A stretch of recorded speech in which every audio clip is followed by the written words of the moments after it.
सद्गुरुनाथ महाराज की जय. महायोगी स्वामी उमानंद सरस्वती की जय. श्री गुरुगीता हा गुरुभक्ती योगाचा मंत्रराज आहे. कलियुगात संसार सागर तरुण जाण्यासाठी हा महामंत्र गुरुदेवांनी स्वाध्याय म्हणून दिला आहे. श्री गुरुगीतेतील संस्कृत श्लोकांचा अर्थ महायोगी स्वामी उमानंद सरस्वती यांच्या श्री गुरुगीतार्थेश्वरी या विवेचनाच्या आधारे आपण जाणून घेत आहोत. आजचा श्लोक आहे 93. गुरुचा परिचय पुढे चालू.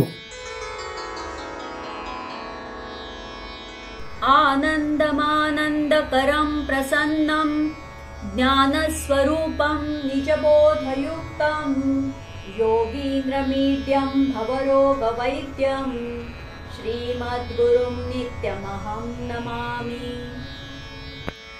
गुरु कसा तर आनंद स्वरूप, आनंददाता प्रसन्नमुख, ज्ञानस्वरूप आत्मबोधयुक्त, योगीश्वर, स्तुती करण्यास योग्य, संसाररूपी रोगावर औषध देणारा वैद्य अशा श्री गुरुला मी नित्य नमस्कार करतो. हृदयस्थ गुरुमूर्तीचे वर्णन मागील 2 श्लोकातून झाल्यावर आता त्याच्या आणखीन सूक्ष्म रूपाचे, स्वभावाचे, गुणांचे, कर्तृत्वाचे, सामर्थ्याचे वर्णन हा श्लोक करीत आहे. गुरु म्हणजेच मूर्तिमंत आनंद. आनंदच प्रेमरूपाने व्यक्त होतो. सुखदुःखापलीकडे जी स्थिती, गती, मती ती म्हणजे आनंद. गुरु देतोही आनंदच. जे जवळ असते तेच वाटले जाते. हृदय आनंदाचा साठा आहे हे प्रसन्न मुखावरून कळून येते. दुःखी कष्टी अंतःकरण तेथे चेहराही मलूल, उदास, काळवंडलेलाच दिसतो. अहोरात्र सत्संग घडणाऱ्याचा चेहरा प्रसन्नच दिसणार. ज्ञान म्हणजे एकच, आत्मज्ञान. गुरु ज्ञानरूप आत्मस्वरूप झालेला असतो. मी आत्मा या ज्ञानाने तो व्यवहार करतो. आत्मबोधयुक्त आत्मसाक्षात्कारी असतो. नुसते ज्ञान व्यर्थच. त्याचा अनुभव, बोध, जाणीव हवी तरच ते ज्ञान आचरणात उतरते. गुरु हा सर्व योग्यांचा ईश्वर, स्वामी, प्रमुख योगीराज होय. म्हणूनच गुरुभक्तीत सर्व योग अंतर्भूत होतात. गुरुभक्ताला क्षीण, कष्ट, प्रयत्न, आयास घ्यावे लागत नाहीत. गुरुप्रेमयोगाने सर्व योगसुखाचे सोहळे आपोआप प्राप्त होतात. संसारी लोकांना गुरुभक्तीसारखे सहज सुलभ योग साधन नाही.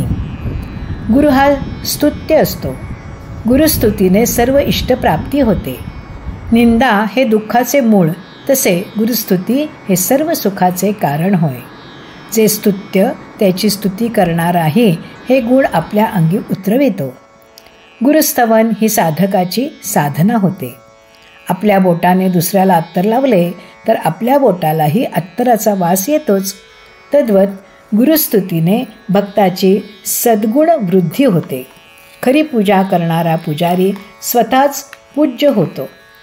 स्तुती करणारा स्वतःच स्तुत्य होतो. खरे भजन करणारा दुसऱ्याला भजनी लावतो. गुरु स्वतः निंदास्तुतीच्या पलीकडे गेलेला असतो. गुरुस्तवनाची साधना साधकासाठी असते. बदल होणाऱ्या जगाच्या आघातापासून सोडविणारा, भ्रमनिरसन, भवरोग दूर करणारा गुरु हा डॉक्टर होय. जेथे अपाय तेथे उपाय असतोच. अशा गुरुला सतत नेहमी नमस्कार करावा. साधना नित्याची असावी, नैमित्तिक नसावी. सद्गुरुनाथ महाराज की जय.